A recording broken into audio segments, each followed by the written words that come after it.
How to write table of 2 with for loop in Dart. First, we declare an integer variable with value 2. Then, we use for loop that starts from 1 and runs till 10, increasing by 1 on each iteration using I++. Inside the loop, we use the print function to display the multiplication result. And that's how we generate the table of 2 in Dart. How to write table of 2 with while loop in Dart. First, we will declare two variables.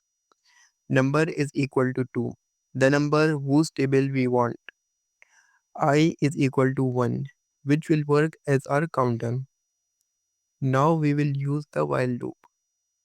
The condition will be I is less than equal to 10, meaning it will run from 1 to 10.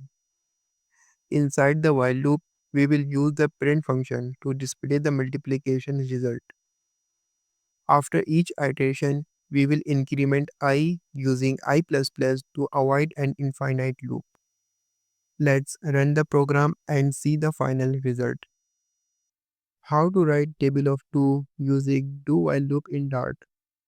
Let's understand the code step by step. First, we declare two variables. Number is equal to 2, the number whose table we want to print.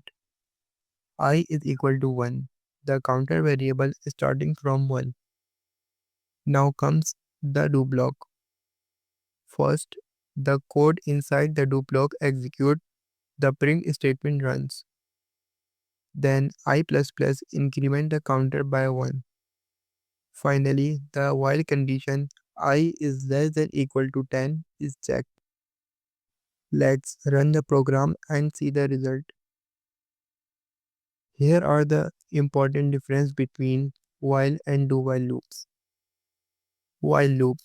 First check the condition, then execute the code. Do while loop. First execute the code, then check the condition. This means the do while loop will run at least once, even if the condition is false. Subscribe. Logic Decode.